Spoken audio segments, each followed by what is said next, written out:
From comfort zone.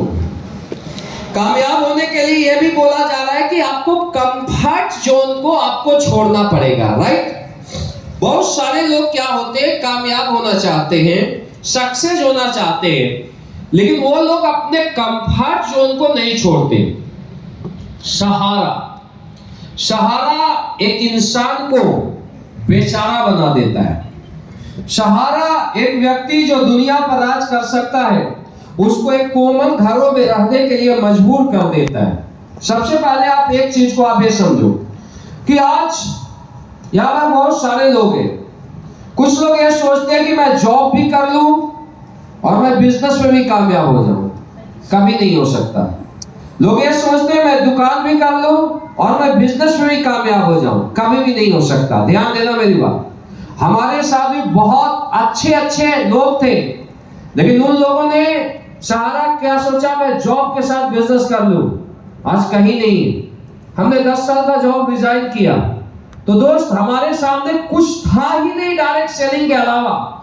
जब कोई option नहीं था, जब कोई सहारा नहीं था, तो क्यों नहीं कामयाबी मिलती? मेरी बात समझ आ रही है दोस्तों? आज कुछ भी हो जाता, लेकिन अगर हम जॉब नहीं छोड़ते तो आज जहां पर हूं वहां पर नहीं रहता। मेरी बात समझ आ रही है? और ये चीज आपको भी करना पड़ेगा। एक स्टोरी बता रहा हूं, सहारा क्या होता है। एक जगह की बात है, एक जंगल था और जंगल में एक खरगोश निकला। तो खरगोश अपने चारे के लिए घूम रहा था, तो एक कुत्ता वहीं पर घूम रहा था। उसने खरगोश को देखा और जैसे उसने खरगोश को देखा तो खरगोश के पीछे पीछे दौड़ा। खरगोश आगे आगे, कुत्ता पीछे पीछे। जिंदगी और मौत का खेल चल रहा था। यह खेल 1 किलोमीटर तक चला और 1 किलोमीटर के बाद खरगोश पर कुत्ते ने क्या किया, लास्ट जंप मारा। जैसे लास्ट जंप मारा तो खरगोश बिल के अंदर डूब गया। कुत्ता 4 मिनट 5 मिनट इंतजार करता है और बोलता है कि भाई बाहर आ, बाहर आ। खरगोश बोलता है नहीं आऊंगा। कुत्ता लास्ट में हार जाता है, बोलता है कि तू एक चीज बता, हमने इतनी ताकत लगाई, हमने इतना एफर्ट लगाया, लेकिन ऐसा क्या हुआ कि मैं हार गया और तुम जीत गया? खरगोश मुस्कुराता है, बोलता है कि तुम भी दौड़ रहा था और मैं भी दौड़ रहा था, लेकिन तुम दौड़ रहा था जान मारने के लिए और मैं दौड़ रहा था जान बचाने के लिए। तुम्हारे सामने ऑप्शन था कि मैं नहीं तो कोई और मिल जाएगा, और मेरे सामने कोई ऑप्शन नहीं था।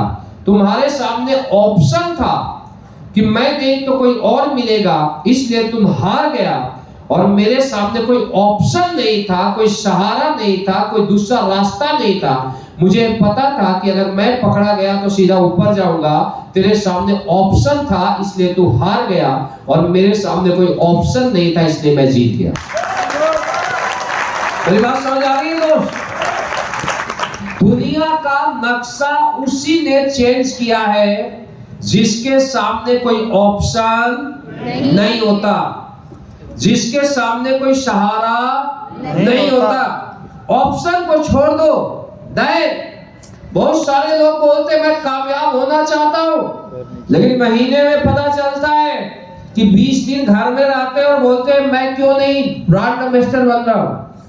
20 दिन घर में रहने वाले व्यक्ति कभी कामयाब नहीं होते। मैं आपको ये बताता, ये होम फोबिया वाले लोग हैं। होम फोबिया, कामयाब होना चाहते हैं, लेकिन जब तक बीबी का शक्ल नहीं देखूंगा मुझे डिनर अच्छा नहीं लगता। ऐसे लोग हैं या नहीं? राइट या रॉन्ग? हंसो मत। देखो, मैं हर चीज को लॉजिक, और हंसो भी, लेकिन पॉजिटिव हंसो, समझो, क्योंकि मैं बड़ी लॉजिक चलता हूं बिजनेस की दुनिया में। हर चीज के लॉजिक होते हैं। तो कुछ लोगों को होम फोबिया होता है, कामयाब होना चाहते लेकिन घर में रहते। कुछ लोगों को चाइल्ड फोबिया होता है, जब तक मैं बच्चे का शक्ल नहीं देखूंगा मुझे ब्रेकफास्ट ही अच्छा नहीं लगेगा। होता है नहीं होता? दोस्तों, ऐसे भी लोग कामयाब नहीं होते। होम फोबिया वाले लोग, आज तो बीवी प्यार करेगी, लेकिन कल जो लोग घर परिवार छोड़ के काम करेंगे, चाय हटाओ यार, किसने दिया इसे, हटा दो इसे। जो होम फोबिया वाले लोग होते हैं, आज तो बीवी प्यार करेगी बहुत, लेकिन कल तुम्हारे साथ वाला जब ऑडी, BMW, मर्सिडीज लेके आएगा तो होम फोबिया झाड़ू फोबिया में बदल जाएगा। बीवी प्यार नहीं करेगी, घर आने के बाद झाड़ू लेके खड़ी रहेगी, पहले गाड़ी लाओ उसके बाद घर पर आना। राइट और रॉन्ग?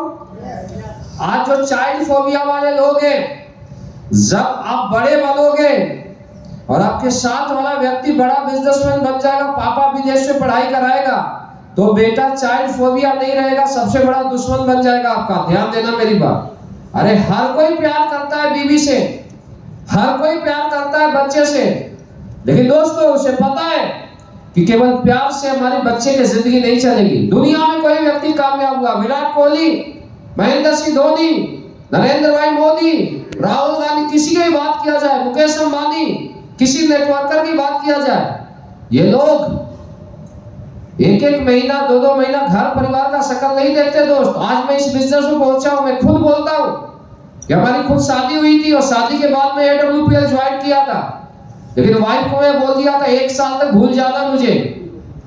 मेरी बात समझ आ रही है?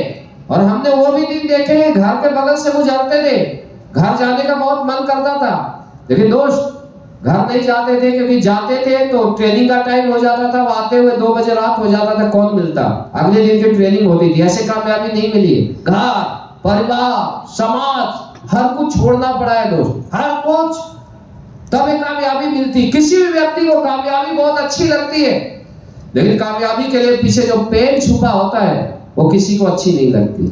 किसी भी कामयाब व्यक्ति का जब आप पेन को देखोगे, दर्द को देखोगे, तो वो स्टोरी बन जाती। कोई कामयाबी ऐसे नहीं मिलती। हमेशा बोला जाता है ना, वो कहानी आपने सुना होगा, पत्थर वाली मूर्ति और एक सीढ़ी वाली पत्थर और एक मूर्ति वाले पत्थर की, सुने हो ना? तो जो चोट को बर्दाश्त करता है, जो कंफर्ट जोन को छोड़ता है, मूर्ति वाला पत्थर बन जाता है, और जो चोट से टूट जाता है सीढ़ी वाला पत्थर बन जाता है। ध्यान देना मेरी बात। आपको अगर आज के बाद कामयाब होना है तो दोस्तों घर, परिवार, समाज आपको छोड़ना पड़ेगा, कंफर्ट जोन को आपको त्यागना पड़ेगा। बोला जाता है कि सक्सेस जिंदा शहीद होना मांगती है, सक्सेस त्याग मांगती है। घर में रहने वाले व्यक्ति, अपने सिटी में रहने वाले व्यक्ति, घर का खाना खाने वाला व्यक्ति कभी बड़ी कामयाबी नहीं ले सकता। समझ आ रही मेरी बात? और आज के बाद अगर आप घर, परिवार, समाज छोड़ दिए, दोस्तों अगला शिव कुमार आप हो, अगला महिपाल सर आप हो, अगला डायमंड आप हो। मेरी बात समझ आ रही है? एक कहावत है कंफर्ट जोन पर। एक जगह की बात है, एक राजा था, राजा ने 2 बाज के बच्चे को लाया और एक ट्रेनर को दिया और बोला कि इसको हमें यहाँ का सबसे कलाकारी बाज बनाना है। तो 1 महीने का टाइम दिया गया उस ट्रेनर को, और ट्रेनर 1 महीने खूब प्रैक्टिस किया। तो 1 महीने बाद राजा जी वापस आए।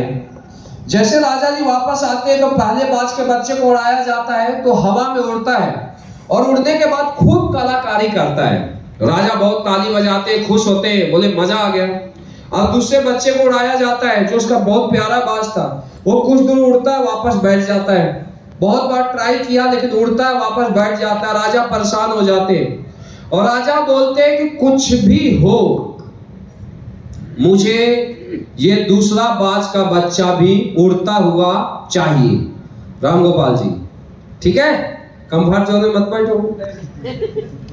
क्या बोला? मुझे दूसरा उड़ता हुआ बच्चा, दूसरा बाज का बच्चा भी उड़ता हुआ चाहिए। और ट्रेनर हाथ खड़ा कर देता है, मेरे बस की बात नहीं है। राजा पूरे अपने देश में ढिंढोरा पिटवाते हैं और पिटवाने के बाद बोलते हैं जो भी इस बाज के बच्चे को उड़ाएगा उसे मैं बहुत सोना चांदी और बहुत इनाम दूंगा। दैट कोई तैयार नहीं होता। ट्रेनर का नाम सुनने के बाद एक आदमी आता है और बोलता है कि मैं इस बाज के बच्चे को उड़ाऊंगा। तो राजा के सामने कोई ऑप्शन नहीं होता है। बोलते सोच लेना, अगर नहीं उड़ा तेरा गर्दन उड़ेगा। राजा बोलता है महाराज मैं 10 दिन में उड़ा दूंगा, कुछ भी हो, यानी आप मुझे मौका दीजिए। राजा उसका कॉन्फिडेंस को देख के बोलते ठीक है 10 दिन का टाइम दिया। 10 दिन फिर निकल जाता है। 10 दिन बाद राजा आप वापस आते हैं तो फिर पहले बाज के बच्चे को उड़ाया जाता है, हवा में कलाकारी करता है। इसके बाद दूसरे बच्चे को उड़ाया जाता है।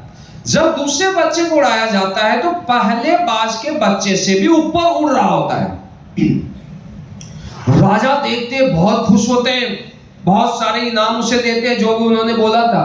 लेकिन इसके बाद राजा पूछते हैं, सारी प्रजा भी बिल्कुल आश्चर्यचकित हो जाती कि ऐसा क्या होगा। तो राजा पूछते हैं कि आखिर आपने ऐसा क्या किया कि जो काम यहाँ के सबसे बेस्ट ट्रेनर महीनों में नहीं किया, आपने 10 दिन में किया। आखिर क्या किया आपने? बोला, महाराज मैं कुछ भी नहीं किया। मैं आया तो इस बच्चे को उड़ाने की कोशिश किया। मैं देखा ये बच्चा इस डाल से उड़ता था, वापस इसी पर बैठता था। मैं इसको देखने के बाद इस बाज के बच्चे को उड़ाया और उड़ाने के बाद मैं उस डाल को ही काट दिया। जब मैं वापस आया तो इसको बैठने का जगह नहीं मिला, ये उड़ता गया उड़ता गया उड़ता गया और यहाँ का सबसे कलाकारी बात हो गई। मेरी बात समझ आ रही है? सहारा, ध्यान देना मेरी बात। सहारा एक अरबपति को रोडपति बना देता है। लोग बोलते हैं मुझे तो मतलब ये नहीं मिला, मैं तो गरीब घर में पैदा हो गया, मुझे सपोर्ट नहीं मिलता। सर मैं आपको एक चीज बताता हूँ, शिव कुमार डायरेक्ट सेलिंग में यहाँ क्यों पहुंचा? क्योंकि बिना सहारे के धंधा किया है। ध्यान देना मेरी बात, धंधे को जानता हूं, स्ट्रगल किया है, कंफर्ट जोन को छोड़ा, कुछ अंतर नहीं है। मेरे से ज्यादा पढ़े लिखे हो आप लोग, मैं 6 साल में पहुंचा, तुम 5 साल में पहुंच सकते हो, 4 साल में पहुंच सकते हो, लेकिन दोस्तों कंफर्ट जोन को छोड़ना पड़ेगा आपको। लोग इसको नहीं छोड़ते और लोग ये सोचते मैं कामयाब बन जाऊं, मर्सिडीज का, ऑडी का, बड़े बड़े 10-20 करोड़ के घर का सपना देखते हैं। पॉसिबल नहीं है। अगर आज लाइफ को नर्क बनानी पड़ेगी तब कल स्वर्ग मिलेगा। ध्यान देना, आज स्वर्ग का सपना देखोगे, आज जिंदगी को चाहोगे आलीशान तरीके से, तो कभी बड़ी लाइफ को नहीं जी पाओगे। हर कंफर्ट जोन को आपको क्या करना पड़ेगा? छोड़ना पड़ेगा। छोड़ने के लिए तैयार हो? सारा छोड़ने के लिए तैयार हो?